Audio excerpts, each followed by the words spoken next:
Bueno, muy buen día.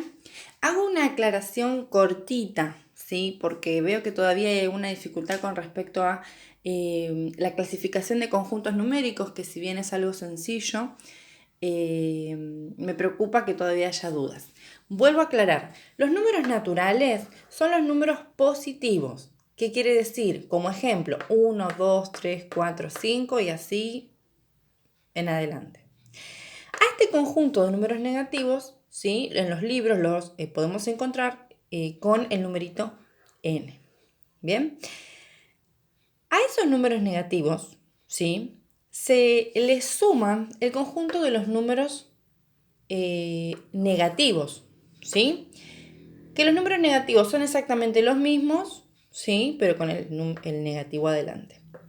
También tenemos al 0.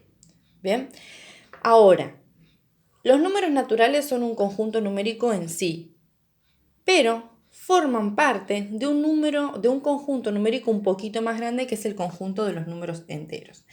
Entonces, cuando hablamos de números enteros, hablamos de los números naturales y de los números negativos, ¿sí? Entonces, números positivos y negativos forman un conjunto más amplio, que son el conjunto de números enteros, ¿sí? Que se representan con la letra Z. ¿Bien? Ahora, a los números negativos y positivos, o sea, el conjunto de los números enteros, si yo les sumo el conjunto de los números fraccionarios, ¿quiénes son los fraccionarios? Son las fracciones, por ejemplo, 1/2, 3/4, ya sean positivas y negativas, y aquellas expresiones que se pueden expresar como el cociente, o sea, la división entre dos números enteros, o que se pueden pasar de fracción a decimal o de decimal a fracción, ¿sí? Entonces, si yo tengo 0,5, lo puedo pasar a fracción, ¿sí? Si yo tengo 1/2, lo puedo pasar a decimal. Si yo tengo esta expresión que tiene, que es una expresión periódica, ¿sí? Decimal periódica, la puedo pasar a fracción y de fracción la puedo pasar a decimal, ¿sí? Entonces, esa es la diferencia que vamos ahora a aclarar. Entonces, los números enteros, que habíamos dicho que eran los positivos y los negativos, más los fraccionarios, o sea, todos ellos forman un conjunto un poco más grande, que es el conjunto de los números racionales. Fíjense que acá se representan con la letra Q y aclaré quiénes son. Son las fracciones, son las expresiones decimales. A su vez, son todos los enteros y a su vez los números naturales, ¿sí? O sea que, por ejemplo, como me habían consultado anteriormente, si yo tengo que analizar el número 5, el número 5 es un número racional, es entero y es natural. Es natural porque es positivo, es entero porque forma parte de los positivos, ¿sí? Recuerden que los enteros son positivos y negativos, y a su vez es racional, ¿sí? Porque forma parte del conjunto de los enteros, como bien habíamos dicho anteriormente.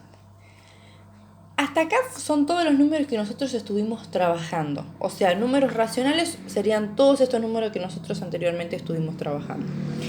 Ahora, nosotros vamos a empezar a trabajar los números irracionales, que estos sí son nuevos para nosotros, ¿sí? Son aquellas expresiones, ¿sí?, que me dan infinitos decimales no periódicos. ¿Qué significa? Raíz de 2, si yo lo hago con la calculadora, me da un montón de números, ¿sí?, que yo no los puedo pasar a fracción.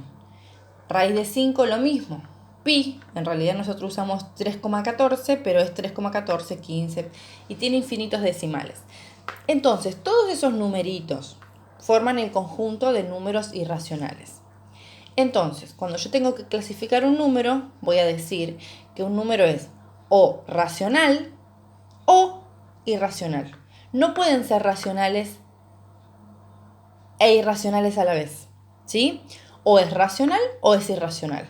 Bien, ahora, con respecto al conjunto de números reales, que es lo más importante, lo que más me interesa que se comprenda, el conjunto de los números reales son todos los racionales y todos los irracionales, ¿sí?